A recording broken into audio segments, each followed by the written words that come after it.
পরদিন ঘুম থেকে উঠে দেখি 10টা 10 বাজে। আমি তাড়াতাড়ি উঠে অফিসে গেলাম। অফিসে ঢুকতেই সামনে নিপা এসে হাজির। আজকেও? হ্যাঁ।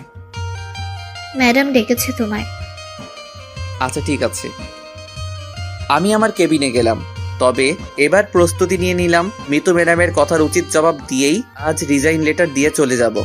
সেই প্রস্তুতি নিয়েই আমি ম্যাডামের রুমে গেলাম। আসবো ম্যাডাম? জি আসুন, আপনারই অপেক্ষা করছি। জি ম্যাডাম বলুন। কয়টা বাজে আর আপনি অফিসে আসলেন কেন? ম্যাডাম আসলে ঘুম থেকে উঠতে একটু দেরি হয়েছে। আমি আপনার অজুহাত শুনতে চাই না। আপনি এটাকে অফিস ভাববেন নাকি নিজের বাসা ভাববেন যে যখন ইচ্ছা আসবেন যখন ইচ্ছা যাবেন? চাকরি করতে ইচ্ছা না থাকলে রিজাইন লেটার জমা দেবো, তাই তো? হ্যাঁ তাই। সেটা আপনার বলতে হবে না। আমি নিজেই চাকরিটা ছেড়ে দিচ্ছি। কি ভাবেন আপনি নিজেকে?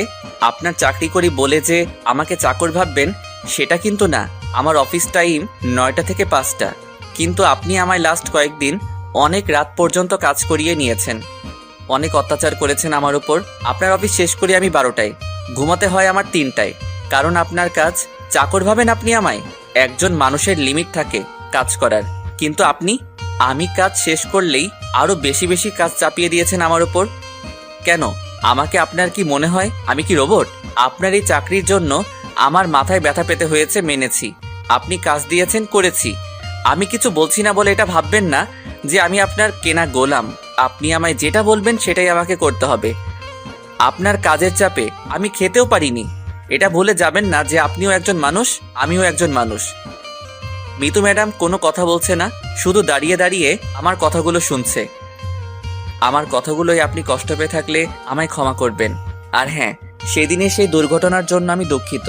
সেদিন ঠিক এই ঘটনাটাই ঘটেছিল। আমার অফিসে দেরি হয়েছিল বলেই আমি তাড়াতাড়ি করে আসছিলাম আর আপনার সাথে ধাক্কা লেগে গিয়েছিল। আমি মন থেকে আপনার কাছে ক্ষমা চাচ্ছি। আর আমার রিজাইন লেটারটা আমি আপনাকে পাঠিয়ে দিচ্ছি। কোনো ভুল করে থাকলে ক্ষমা করবেন। আমি আর কিছুই না বলে চলে আসলাম। আসার সময় দেখলাম মিতু ম্যাডামের চোখ থেকে পানি পড়তেছে। পড়লো তাতে আমার কি হলো? আমার যেটা বলার ছিল আমি বলে দিয়েছি। আমি বাইরে আসতেই সবাই আমার দিকে তাকিয়ে আছে। মনে হয় আমার কথাগুলো বাইরেও এসেছিল। সে আমার দেখার বিষয় না। আমার যা ভালো মনে হয়েছে আমি তাই বলেছি। আমি আমার কেবিনে চলে গেলাম। আমি রিজাইন লেটারটা টাইপ করতেছি, এমন সময় নিপা আসলো। কি ব্যাপার মনির, মন খারাপ কেন এত? ম্যাডামের রুম থেকেও কেমন আওয়াজ পেলাম। আমি চাকরিটা ছেড়ে দিচ্ছি। ছেড়ে দিচ্ছ মানে? হ্যাঁ, যেখানে একজন মানুষের নিরাপত্তা নেই, যেখানে একজন মানুষকে মানুষ বলে গণ্য করা হয় না, যেখানে একজন মানুষকে মানসিক অত্যাচার করা হয়, সেখানে চাকরি করার মতো কোনো ইচ্ছা আমার নাই। কিন্তু তুমি চাকরি ছেড়ে কি করবে? গ্রামে যাব, ওখানেই থাকবো। কিন্তু প্লিজ নিপা, আমি এখন কথা বলতে চাচ্ছি না। আচ্ছা ঠিক আছে। আমি রিজাইন লেটারটা টাইপ করে অফিস ক্লার্কের মাধ্যমে পাঠিয়ে দিলাম। আসার সময় আমি সব কলিগদের সাথে কথা বলে আসলাম। বাসায় এসে শুয়ে আছি, কিছুই ভালো লাগছে না। একটু পর নিপার ফোন আসলো। হ্যাঁ নিপা বলো। তুমি কি সত্যি গ্রামে চলে যাচ্ছ? হ্যাঁ, আমি কাল সকালে চলে যাচ্ছি।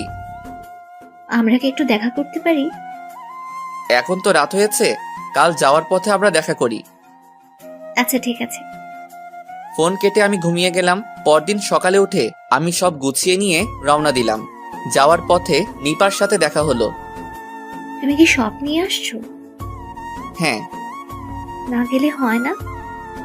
না নিপা, আমি আর এখানে থাকতে চাচ্ছি না। ও, তোমাকে আমার কিছু বলার ছিল। হ্যাঁ বলো।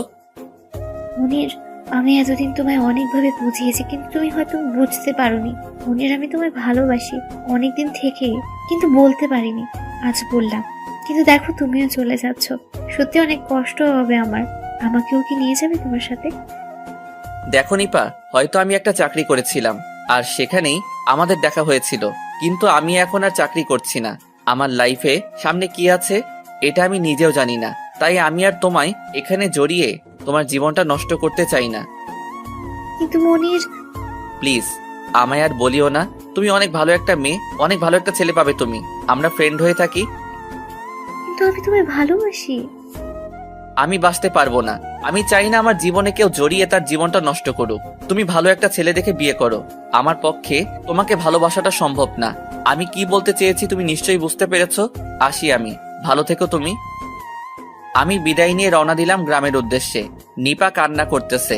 এই অবস্থায় ওর কান্না করাটাই স্বাভাবিক, কিন্তু কয়েকদিন গেলে এমনিতেই সব ভালো হয়ে যাবে। কিছুদিনে হয়তো আমার প্রতি ওর আগ্রহটা কমে যাবে, আর আমিও